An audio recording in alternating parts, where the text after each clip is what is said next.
अगर आपने एआई का यूज़ नहीं किया तो एआई आपकी जॉब ले जाएगा। ये लाइन आपने बहुत बार सुनी होगी, बट आखिर एआई का यूज़ कैसे करें ये तो कोई सिखाए। तो आज की वीडियो में मैं आपको सिखाने वाला हूँ कैसे एज अ फ्रंट इंजीनियर आप एआई का यूज़ कर सकते हो, और इतना ही नहीं, एक सीक्रेट भी बताने वाला हूँ कैसे आप फ्री में एआई का यूज़ कर सकते हो। तो वीडियो को एंड तक देखिएगा। अगर आपको ऐसे करियर की ग्रोथ के लिए वीडियो चाहिए तो चैनल को सब्सक्राइब जरूर कर दीजिएगा, और वीडियो को स्टार्ट करते हैं। सो हम आ चुके हैं अपनी कंप्यूटर स्क्रीन पे। अब एक बार इस प्रोजेक्ट को देख लेते हैं, ठीक है। ये प्रोजेक्ट डमी प्रोजेक्ट है, कुछ नहीं है, वीट से इस प्रोजेक्ट को बनाया गया है। अब यहाँ पे हमने एक एक्सटेंशन डाउनलोड किया है सुपर मेवन, आज हम इसी का इस्तेमाल करने वाले हैं। सुपर मेवन बेसिकली आपको मदद करता है एलएलएम्स यूज़ करने के लिए अपने कोड में, ओके। और ये ऑटो सजेशन भी सपोर्ट करता है। जितने जितने भारी भारी वर्ड बोल रहा हूँ वीडियो को देखते रहिए, आपको समझ में आ जाएंगे सारे ये वर्ड्स जो भी मैं बोल रहा हूँ। सुपर मेवन में मैंने ऑलरेडी एपीआई की डाल दी है अपने चैट जीपीटी की, बेसिकली ओपन एआई की, और सेकंड की डाली है मैंने एंथ्रोपिक की। अगर आपको नहीं पता है एंथ्रोपिक के बारे में, तो एंथ्रोपिक बेसिकली एक कंपनी है जिसने क्लोड एआई बनाया है। क्लोड सोनेट होता है जो उसका एलएलएम का मॉडल है, अभी आपको दिखाता हूँ, ठीक है। तो जैसे मैं यहाँ पे क्लिक करता हूँ तो ये देखिए इतने सारे मॉडल्स हैं। ये पेड है, ठीक है। फ्री वाला मैं लास्ट में आपको बताऊंगा, ये अभी पेड है, मैं पेड वाला यूज़ करूंगा क्योंकि इससे अच्छे रिस्पॉन्स आते हैं। और यहाँ पे देखिए हमारे पास कितने हैं, 4o मिनी, क्योंकि ये जितने भी है ये ओपन एआई की एपीआई की से आए हैं। नीचे क्लोड आपको दिख रहा है, ये भी क्लोड है, ये भी क्लोड है, ये हमारे आए हैं एंथ्रोपिक की एपीआई की से, और यही सबसे बेस्ट रहता है। तो अगर आपको कोई भी आपको पैसे वाला मॉडल लेना है, एलएलएम करना है कोडिंग के लिए, आंख बंद करके क्लोड 3.5 सोनेट को सेलेक्ट कर लीजिए, ओके। फास्ट भी है और काफ़ी अच्छा रिस्पॉन्स भी देता है।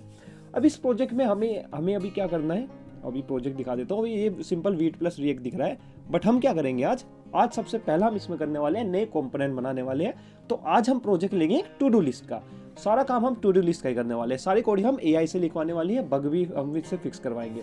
तो स्टार्टिंग करते हैं हमारी टू डू लिस्ट बनाने से। तो मैं जाता हूँ अपने होम पेज पे, यहाँ पे चला जाता हूँ एक app.jsx पेज पे। इसको मैं पूरे कोड को हटा देता हूँ, ठीक है, और CSS को भी हटा देता हूँ।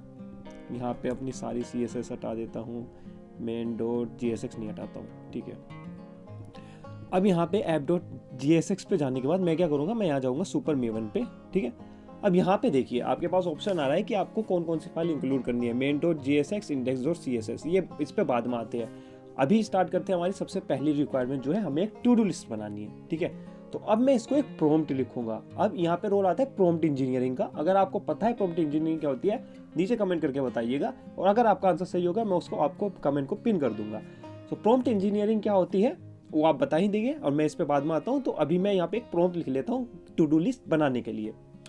मैं इसको कहता हूँ क्रिएट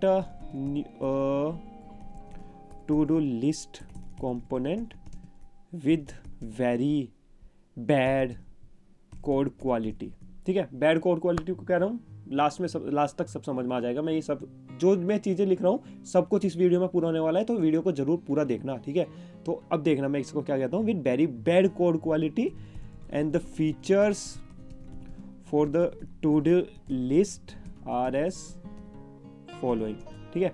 तो पहला फीचर मैं इसको क्या देने वाला हूँ कि user can input his items in the to do list, simple है, ठीक है।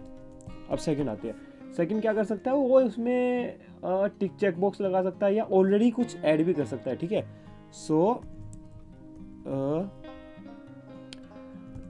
There should be few items already in the to do list. अभी के लिए इतना ही रहने देते हैं, इसको मैं सेंड करता हूँ। तो अब क्लोड 3.5 सोनेट क्या करेगा, इसको देखेगा, इसको कन्वर्ट करेगा कोड में और फिर हमको दे देगा, ठीक है। अब इसने हमें ये कोड दे दिया है। अब हम इसको लिखते हैं, कॉपी करते हैं, यहीं से देखो कॉपी किया, अब हमने यहाँ पे पेस्ट कर दिया। अब हम इसको रन कराएंगे। अब यहाँ पे एक दिक्कत आई है, इसने कुछ गलत किया है, क्योंकि मुझे यहाँ पे ESLint का एरर दिख रहा है कि इसने कुछ मिस किया है। ऊपर भी देखो इसने लिख रखा है don't use this in production bad code example, ठीक है। यहाँ पे नहीं सी, ठीक है, इस यहाँ पे मेरे ख्याल से की का एरर आया है, की हमें देना होगा, ठीक है। तो इसने यहाँ कोड लिख दिया, एक बार रन करके देख लेते हैं, कोड को बाद में देखेंगे। वाह क्या मस्त लिखा है इसने, buy milk walk dog clean house, मस्त है, ठीक है। तो वो अभी इसमें देखो इसने चेक बॉक्स की फंक्शनलिटी नहीं लगाई है इसके अंदर, राइट। तो पहला हमने क्या सोचा था, हमने एक कंपोनेंट बनाना है, वो इसने बना के दे दिया। बैड कोड क्यों लिखा था वो मैं अभी बताने वाला हूँ, ठीक है। तो मैं यहाँ पे अगर मैं लिखता हूँ कि मेक अ वीडियो, चल गया, बढ़िया, ठीक है। अब मैं अगर रिलोड करता हूँ तो रिटेन नहीं कर रहा है, एक्सपेक्टेड है। अब यहाँ पे नेक्स्ट लिखता हूँ मेक अ न्यू आइटम, तो हाँ कुछ भी लिख रहा हूँ तो ये चल रहा है, मस्त। तो हमारी जो पहला था मेक न्यू कंपोनेंट वो हमारा हो चुका है। अब आते हैं नेक्स्ट पॉइंट पे। नेक्स्ट आता है अब हम इसको इम्प्रूव करेंगे। अब ऐसी टू डू लिस्ट थोड़ी हमें बनानी है, अब हम इसको इम्प्रूव करेंगे। अब हम क्या करेंगे, हम इसको बोलेंगे यहाँ पे चेक बॉक्स भी होना चाहिए जिससे मैं चेक कर सकूँ क्या मैंने उस आइटम को पूरा कर दिया है या नहीं कर दिया है, ठीक है। अब मैं इसको क्या बोलूँगा यहीं पे, आपको एक चीज़ बता देता हूँ मैं, ठीक है, एक बात बता देता हूँ, LLM की कोई भी मेमोरी नहीं होती है, ठीक है। तो अगर आप ये सोचते हो कि मैं अगर नया चैट इनिशिएट करूंगा तो उसको पता नहीं होगा मैंने पहले क्या बात करी थी, तो हमेशा ज़्यादातर जब भी आपको इसको क्वेरी करनी है, चाहे तो एक काम करिए, इस फाइल को ऐड कर दीजिए, जैसे यहाँ पे ऑप्शन दिख रहा है ऐड करने का, चाहे तो फाइल को ऐड कर दीजिए, वरना उसको ये यहीं पे ही करिए, इस यहीं पे ही जो प्रॉम्प्ट लिखना है नया यहीं पे ही प्रॉम्प्ट लिखिए। उससे क्या होगा, जो पुरानी बात होती है वो आपकी चैट के साथ जाएगी। जब उसको पुरानी बात पता होगी पहले क्या हुई थी तो वो अच्छा प्रेडिक्शन करेगा, अच्छा कोड आपको लिख के देगा। तो ये बात आप याद रखिएगा, ये एक हैक होता है, ठीक है। तो अब आप करते हैं अपनी इम्प्रूवमेंट। अब इसको हम बोलते हैं कि improve current functionality by adding a check box next to the to-do list item so that user can mark the items as completed once done, ठीक है। ये लिख दिया। अब कुछ और फंक्शनलिटी भी हो सकती है क्या, तो अगर मैं टू डू लिस्ट बनाता हूँ, चेक बॉक्स आता है, चेक बॉक्स से करते थे, ठीक है, ये इंप्रूवमेंट फंक्शनलिटी हो गई। अब मैं इसको एंटर करता हूँ, अब ये मेरे को वो कोड भी लिख के दे देगा, ठीक है। Here is the even worse version of the checkbox edit, मतलब इसने और बेकार कोड लिखा है, देख रहे हो, बेकार कोड फिर से अभी बताने वाला हूँ मैं, जल्दी आने वाला हूँ उसके ऊपर, ठीक है। सो यहाँ पे मैं कर देता हूँ कॉपी, वापस इसको पेस्ट कर देता हूँ। यहाँ पे फिर से हमारा की लगाना ये भूल गया, तो की को हम लगा देते हैं टू डू। अब वापस जाते हैं अपना इसके अंदर, इसने चेकबॉक्स ऐड कर दिया, देखिए, और देखिए इसने स्ट्राइक थ्रू भी कर दिया है कि जैसे ही वो कंप्लीट हो जाए ये हमारा स्ट्राइक थ्रू हो जाना चाहिए। तो अब मैं इसको लिखता हूँ, वीडियो ऐड हो गया, एंटर करते ही ऐड हो गया, देखो। तो अगर मैं इस पर क्लिक करता हूँ, इस पर क्लिक करके नहीं हो रहा है, ये भी हम इम्प्रूव कर सकते हैं एक्चुअली। इस पर चेक बॉक्स करता हूँ, इस पर करता हूँ, इस पर करता हूँ। तो जनरली क्या होता है, जब भी हम कुछ इनपुट बॉक्स बनाते हैं, चेक बॉक्स बनाते हैं, उसके लेबल पर अगर क्लिक करते हैं तो वो भी क्लिक होता है, पर यहाँ पे नहीं हो रहा है, तो उसको क्लिक करवाते हैं। अब इसको बोलते हैं check box should be selected if user clicks on the label of it. अब ये नया कोड लिख के देगा, ठीक है। तो आप समझ रहे हो ना। आपको बेसिकली पूरा कोड लिख के देना है और फिर उसको प्रॉम्प्ट देना है और फिर ये उसको करके दे देगा, सिंपल। ऐसे ही हम डेली में इसको यूज़ करते हैं, ठीक है। इफेक्टिवली कैसे यूज़ करते हैं वो धीरे धीरे आपको पता चल जाएगा जैसे जैसे आपका एक्सपीरियंस बढ़ता रहेगा। अब मैं इसको कॉपी पेस्ट करके वापस करता हूँ, इस बार मैं की नहीं लगाऊंगा, वापस आ जाते हैं। अब मैं बाय मिल्क पे क्लिक करता हूँ, हो गया। देखो मैंने कुछ कोड नहीं लिखा है अभी तक, आपको खुद देखिए, मैंने सिर्फ इसको रिक्वायरमेंट दी है, मेरे को सारा कोड मिल गया, सारा कोड चल रहा है, ठीक है। अब आते हैं अपनी नेक्स्ट रिक्वायरमेंट पे, ठीक है। अब मैं क्या करता हूँ, मैं एक यहाँ पे चेंज कर देता हूँ, ठीक है। अब आते हैं हम ऐड आइटम पे। ऐड आइटम क्या कर रहा होगा, मुझे देख के ऐसा लग रहा है कि जब भी हम एंटर दबाते हैं ये कॉल होता होगा, ठीक है। तो ऐड आइटम पे ये सेट कर रहा है टू डूज को, मतलब हमारी स्टेट को, और फिर सेट न्यू आइटम को एम्प्टी कर दे रहा है, मेरे ख्याल से इनपुट बॉक्स को एम्प्टी कर दे रहा है। अब मैं यहाँ पे एक बग क्रिएट कर देता हूँ, ठीक है। मान लेते हैं मैं सेट टू डूज नहीं कर रहा हूँ, इंस्टेड मैं क्या करता हूँ, मैं यहाँ पे लिख देता हूँ todos is equal to this, ठीक है। अब ये वेरिएबल की वैल्यू चेंज कर देगा पर री रेंडर नहीं होगा। सेट न्यू आइटम को भी हटा देता हूँ वरना सेट न्यू आइटम हमारा री रेंडर कर जाएगा, ठीक है। अब देखना क्या होगा। अब मैं एक नई चैट इनिशिएट करता हूँ, नई चैट इनिशिएट करके app.jsx मैंने उसको दे दिया। अब मैं एक बार यहाँ पे जाता हूँ, अब ये चलेगा नहीं। अब मैं इसको लिखता हूँ ऋतिक ऐड, नहीं चला एज एक्सपेक्टेड, बट अगर मैं स्टेट चेंज करूँगा तो ये चलना चाहिए, ठीक है। 3-4 बार मैंने ऐड कर दिया, नहीं चला। अब स्टेट अपडेट करी मैंने, बायोमिक पे क्लिक करते तो ये चल गया क्योंकि री रेंडरिंग हो गई, ओके। सो ये बग है। अब मैं इसको लिखता हूँ, हाँ, in the current file there is a bug, नहीं ये लिखता हूँ, कुछ और लिखता हूँ, इसको बता देता हूँ पहले क्या है। Current file is a to do list program, ठीक है, but for some reason I am unable to see the items added in the real time on screen, can you identify the issue. बस अब ये identify करेगा issue को, basically issue क्या हो रहा है, ठीक है। अब देखते हैं क्या ये आइडेंटिफाई कर पाएगा या नहीं कर पाएगा। सो इसने बोला the issue is in the add item function, you are not using the set to do set state updater function to update the state. पहले ही मैं आपको बता देता हूँ, मैंने सिर्फ इसको ये फाइल दी थी, मैंने इसको पुरानी चैट नहीं दी है। पहले ही बोला था मेमोरी नहीं होती है इसकी, ठीक है, सिर्फ ये फाइल दी है। फिर भी इसने पूरा गो थ्रू करके बग निकाल दिया। इसको पता है कि इसमें क्या इशू हो सकता है, तो डीबगिंग भी कर दिया इसने। तो यहाँ पे देखिए इसने लिखा है here is the problematic code, हाँ जो प्रॉब्लम क्रिएट कर रहा है। सो ये रहा, और उसका फिक्स करने के लिए आपको ये कोड लिखना होगा। तो मैं इसको कॉपी पेस्ट कर देता हूँ।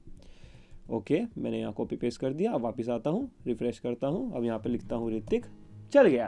तो देखा कितने कितने फ़ायदे हैं एआई के। अगर आपको ये वीडियो अभी पसंद आ रही है ना, तो प्लीज़ लाइक ज़रूर करना है और अपने दोस्तों के साथ भी शेयर करना है, जिससे लोगों को नॉलेज बढ़े, सब ग्रो करे। ओके, सो अभी हमारी बात हो गई, हमारे 3-4 पॉइंट हो चुके हैं। अब नेक्स्ट पॉइंट पर आते हैं हमारे, जो होता है कोड को इम्प्रूव करना। मैंने पहले ही बोला था कि मैं बेकार कोड लिख रहा हूँ, क्यों लिख रहा हूँ मैं इसलिए लिख रहा था, ठीक है। अब यहाँ पे क्या क्या इम्प्रूव हो सकता है वो देख लेते हैं। इसने लिखा है आइटम्स वेयर बनाया है। पहली बात तो इसको ये एक सेकेंड, ओके, सो ये आइटम्स को स्टेट में नहीं ले रहा है। Okay sorry my bad, items basically वो प्री डिफाइंड वाले हैं, तो ठीक है चलेगा। एंड फिर टू डूज आते हैं, टू डूज की हमारी स्टेट है, न्यू आइटम की स्टेट है, ठीक है। एंड देन हमारे पास आता है add item, handle check box, kind of ठीक है ये कोड। अब क्या इंप्रूव हो सकता है वो इससे ही करवाते हैं। काइंड ऑफ ठीक है ये कोड, इतना भी बेकार नहीं है जितना मैंने सोचा था ये जितना बेकार लिखेगा। ओके, सो इसको थोड़ा क्लीन करवाते हैं, इसको हम बाहर ले जाते हैं, इसको कांस्टेंट बना देते हैं, ठीक है, आइटम्स को, एंड ये सब करवाते हैं इससे। तो वापस से न्यू चैट इनिशिएट करता हूँ, इसको app.jsx दे देता हूँ कि भाई इस फाइल में देख लो, इस फाइल में कोड है। अब मैं इसको बोलता हूँ कि please optimise, not optimise, improve the code quality of this file and make sure to define constants outside of the component so that